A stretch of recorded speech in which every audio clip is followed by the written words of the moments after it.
Hello everyone, আমি সৃঞ্জয় চলে এলাম আরও একটা নতুন ভিডিও নিয়ে। এবং এই ভিডিওটায় বন্ধুরা মেগাস্টারের ডেডিকেশন নিয়ে প্রচুর ভিডিও আমাদের চ্যানেল থেকে এর আগেও হয়েছে এবং আগামী দিনেও এরকম খবর পেলে বারবার করব। এই খবরটা আমি জানতাম না, এক্স্যাক্টলি আমি জানতাম না।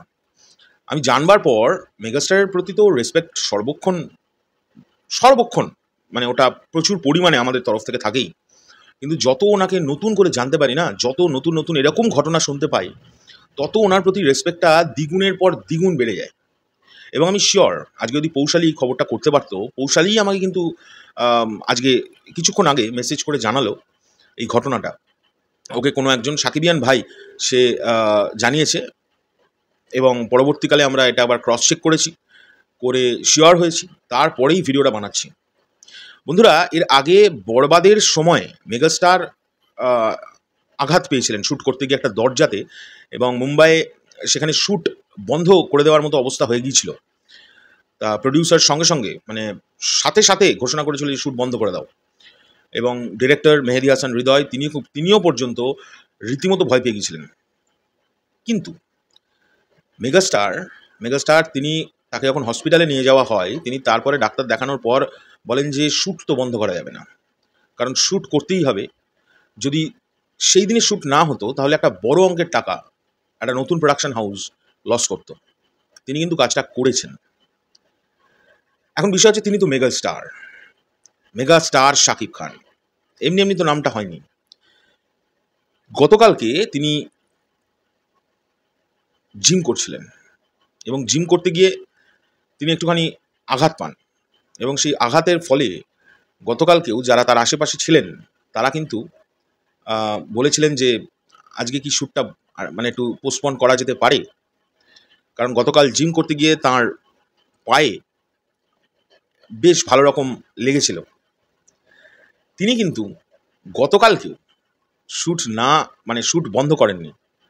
তিনি তার শরীরের দিকে নিশ্চয়ই ওষুধ যতটা তাড়াহুড়ো করে নেওয়া সম্ভব সেগুলো সব করে তিনি কিন্তু শ্যুট করেছেন। এবং তোমাদের বললে বিশ্বাস করবে কিনা জানি না, উনি extreme level of the shoot পর্যন্ত করছেন, মানে প্রচণ্ড সময় নিয়ে শ্যুট করছেন এবং প্রতিটা বিষয় নিয়ে খুঁটিয়ে দেখে যে কতটা আবার কোনো শট দিতে হবে কিনা।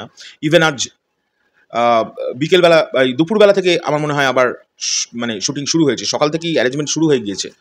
এবং আমার ধারণা আজকে, আমি এখনও পর্যন্ত ডিটেল আজকের কোনো খবর জানি না শুটিংয়ে কী হচ্ছে, বা যতটুকুনি জেনেছি আজকেও শ্যুট শুরু হয়ে গিয়েছে অলরেডি, হয়তো এখন ক্যামেরা রোলিং। সো মেগাস্টারের এই যে নতুন প্রোডাকশন হাউসের উপরে তার যে একটা নতুন ডিরেক্টরসদের উপরে তার যে একটা এই যে বিশ্বাস এবং এই যে একটা ভালোবাসা তাদের প্রতি, কেন ভালোবাসা, বিকজ তিনি যদি সত্যি কথা বলতে কালকের ওইরকম একটা আঘাত লাগার পরে তিনি যদি শ্যুটটা বন্ধ করে দেন, প্রোডাকশন হাউসের কিন্তু বিশাল ক্ষতি হয়ে যাবে। একটা দিন শ্যুট অফ মানে প্রচুর লোকের কাজ বন্ধ। তো তিনি এগুলোকে কিন্তু মাথায় রাখেন। এই কারণে বলে, জানো তো বন্ধুরা, যে বড় স্টার হলেই হয় না, বড় সুপারস্টার মেগাস্টার হলেই হয় না, মেগাস্টার হয়ে গেলে তার উপর কিন্তু প্রচুর রেসপন্সিবিলিটি চলে আসে। এবং সেই কারণের জন্যই কিন্তু আমাদের মেগাস্টারকে এই যে অনেকে বলেন না মাঝে মাঝে যে তিনি সব কিছু পোস্ট করেন না, তিনি সব ব্যাপারে কথা বলেন না, তিনি প্রচুর ট্রোল মিম এগুলোকে অ্যাভয়েড করেন, পাত্তা দেন না। কি করে দেবেন? তিনি তো আরও অনেক বড় জিনিস নিয়ে ভাবছেন। তার কাঁধে পুরো বাংলাদেশ ফিল্ম ইন্ডাস্ট্রিটার একটা রেপুটেশন তার পুরো কাঁধে। মানুষ, সত্যি বলছি, আমরা যখন ভারতে মানুষের সঙ্গে আলোচনা করি না বাংলাদেশের সিনেমা নিয়ে বা বাংলাদেশের কোনো কিছু নিয়ে, না মানুষ একবার না একবার হলেও ওই মানুষটার নাম কিন্তু করে, দ্য মেগাস্টার শাকিব খান। এবং বিশ্বাস করবে না, ফিল্ম ইন্ডাস্ট্রিতে এইবার বাংলাতেও, আমাদের কলকাতাতেও ফিল্ম ইন্ডাস্ট্রিতে যখন ওনাকে নিয়ে কোনো কথা বলি কারোর সঙ্গে, না সবাই কিন্তু বেশ গর্ব করেই ওনার নামটা কিন্তু তোলে। ও পাওয়া মেগাস্টার শাকিব খান, ও তো ফ্যান পাওয়ারই আলাদা, ওনার ক্রেজি আলাদা ওই দেশে। সো এটা যখন শুনি এপার বাংলার কোনো মানুষের মুখ থেকে, ফিল্ম ইন্ডাস্ট্রি যেহেতু ওনাকে নিয়ে আমরা প্রচুর কাজ করি, আমাদের গর্ব হয় বস। এবং এই এক একটা ঘটনা, এই এক একটা ওনার কার্যকলাপের ফলে আমাদের এই গর্বটা আরও বেড়ে যায় যে এরকম একটা মানুষের সঙ্গে বা এরকম একটা মানুষকে নিয়ে কাজ করি, তাকে নিয়ে খবর তৈরি করি, যে মানুষটার পেছনে লাখো লাখো মানুষের রেসপন্সিবিলিটি আছে, একটা দেশের রেসপন্সিবিলিটি আছে, একটা ইন্ডাস্ট্রি, একটা ফিল্ম ইন্ডাস্ট্রির রেসপন্সিবিলিটি আছে, এবং সেইটাকে কতটা হার্ড ওয়ার্কের মাধ্যমে পালন করছেন। Salute to megastar once second. And আপনি তাড়াতাড়ি সুস্থ হয়ে উঠুন, আমি এটাই প্রার্থনা করব। আর আপনার কোনো দিকেই তাকাতে হবে না, আপনি যেটা করছেন যা খুশি সেটাই করুন। আমরা শরৎ মিউজিক ভেঞ্চার্স সর্বক্ষণ আপনার সঙ্গে ছিলাম, আছি, থাকবো। এখনকার জন্য চললাম। এই ভিডিওটা খুব মন থেকে তৈরি করলাম, ভালো ভালো লাগা থেকে, এবং খুব গর্ববোধ হচ্ছে। টাটা।